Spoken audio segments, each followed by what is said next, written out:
He had lived in silence for years, where the only sound was the wind brushing the dry grass and the creak of old wooden gates. But that morning, something was different. As the sun rose over the hills, he saw a shape swaying gently under the big oak tree. Curious, he rode closer, his heart pounding without reason. Then he stopped. Hanging from the branch was a young Apache girl, her lifeless eyes staring into nothing. Around her neck, a wooden sign hung like a curse, "White man, don't forgive."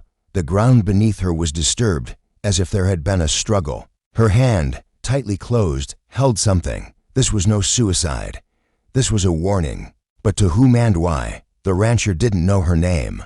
But he knew one thing. Someone wanted this message seen. And fate had chosen him to see it. Eli Carter had lived alone for over a decade, tucked away in the dry lands where no roads led and no neighbors came. People in town called him the silent man of the South Ridge. He wasn't always like this, but war, loss, and a broken promise had taken pieces of him that never returned.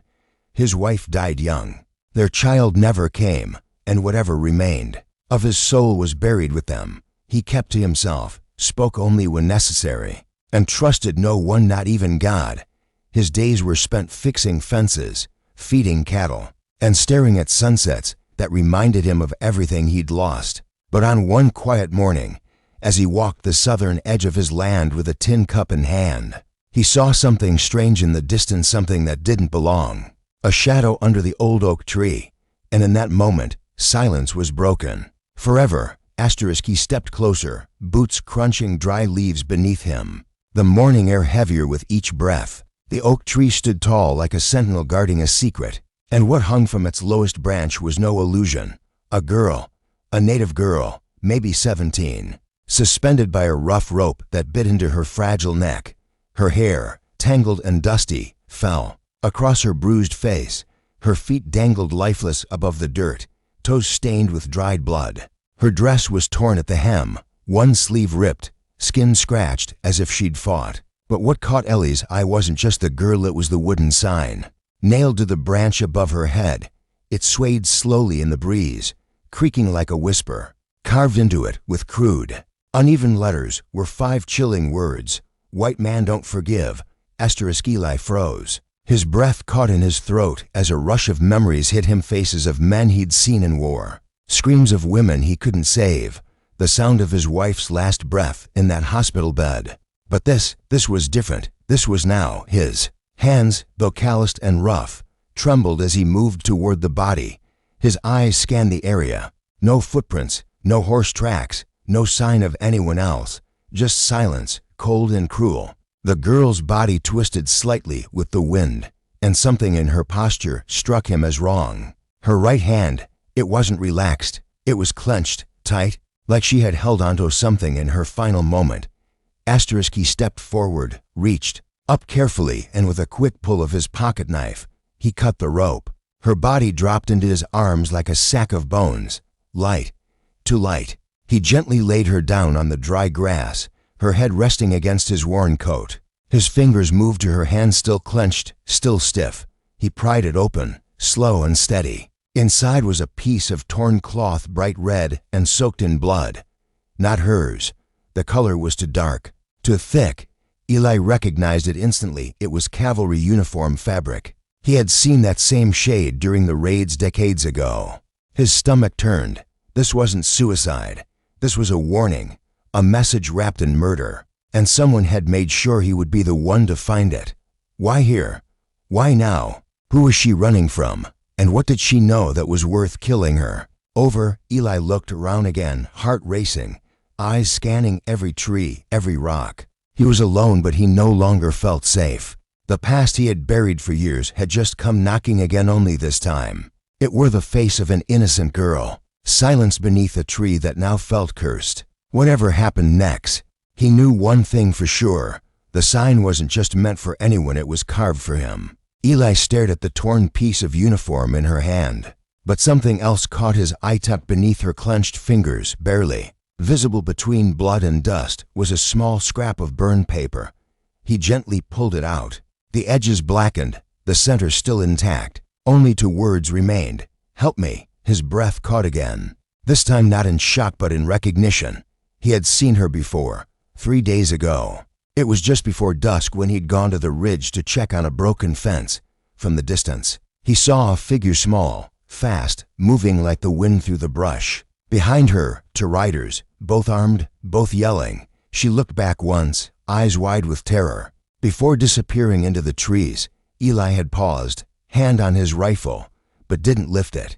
He told himself it was none of his business. He had learned long ago that stepping into other people's fights only brought blood to your doorstep.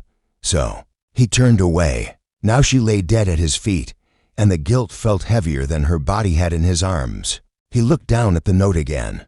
The message wasn't just for anyone. It was meant for someone who might care, someone who might help, someone like him. His fingers tightened around the paper, the words burning into his skin like a brand. He cursed under his breath, looking out over the hills as if expecting the riders to appear again. But there was nothing, just silence, and that cursed sign still swaying on the tree. White man don't forgive. It wasn't just a racial stab, it was a truth she had lived and died knowing. She had come here, onto his land, maybe even looking for him. And all he gave her was silence. The town had warned him, don't get involved with Apache business. They'd said, nothing good comes from their trouble. But this wasn't their trouble. This was murder. This was a girl who had risked everything to escape something terrible, and he had turned his back. Maybe because he was tired. Maybe because he was afraid. But that didn't matter anymore. He folded the burned note, placed it in his coat pocket, and stood slowly. The land around him felt smaller now, darker, like it was closing in. He knew the town would never care. The sheriff would shrug. The locals would say she brought it on herself. But Eli had seen her eyes. And once you see that kind of fear, you can't unsee it. He picked up her body again, holding it close, and started walking toward the shed. He'd bury her tonight quietly, away from eyes that judged. But after that, he was going to find out who she was running from. And this time, he wasn't going to look away. The next morning, before the sun had fully risen, Eli saddled his horse and rode to the place where he'd seen the riders chasing her. He didn't say a word to anyone. This wasn't for the sheriff or the town. This was something he had to do alone. The trail was faint, nearly erased by wind and time. But Eli had tracked men before he knew what to look for. Hoof prints broken, twigs, dust disturbed in the wrong direction. And then, near the edge of Dry Creek, he found it wagon tracks, fresh and sharp, beside them. A torn piece of blue cloth caught in a thorn bush. He dismounted and picked it up. It was stiff, stained, with oil and blood. He ran his fingers across the stitching. Cavalry, same as the red scrap the girl had held. A few feet ahead, glinting in the dirt, was a revolver shell recently fired. He crouched beside it, heart pounding, mind racing. She didn't die yet. That tree, she ran, she fought, and someone caught her.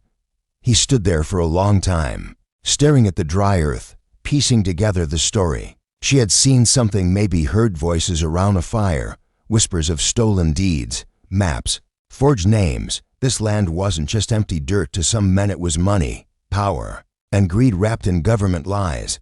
She'd gotten too close to the truth, and for that, they hunted her. They used an old rope and an older hate to make it look like suicide, to send a message that no one would question. Not in a town where people already feared her kind. But they hadn't counted on Eli. They thought he would ride past. They didn't. No, he still remembered what it felt like to lose a child. His eyes blurred for a moment as a memory returned, sharp and cruel. His daughter, Grace, just 10 years old, playing in the woods behind their home. One afternoon, she never came back. Days turned into weeks, search parties into silence. Her shoes were found near a stream, but nothing else. No answers, just grief. And now, staring at this girl's path, Eli felt that same hollow ache. She could have been Grace. She could have been anyone's daughter, and no one came for her. But he would. He folded the blue cloth, placed the shell in his pocket, and turned his horse toward town. He didn't care what the sheriff would say. He didn't care if the men behind this wore uniforms or suits. He'd buried his regrets once, but not this time, not again. If this girl's last breath was a cry for help, then someone had to answer. And Eli Carter had nothing left to lose. The truth wouldn't stay buried. Not this time. That evening, beneath the old oak tree, Eli dug the grave with his bare hands. No words were spoken, no prayers whispered, just silence, thick and heavy. He wrapped her gently in a wool blanket, the same one his wife had once used on winter nights, and laid her down like she was his own. On a flat stone, he carved the words, "She was brave," the wooden sign that once mocked her death. "White man don't forgive." He set it on fire. Its smoke curled into the sky, disappearing like the hate that built it. In its place, he nailed a new one, but one man can. As dawn broke, Eli saddled his horse, eyes set on the town that had turned blind. He wasn't riding for revenge, he was riding for truth. For every girl left unheard, for every grave without justice. And this time, someone was going to listen.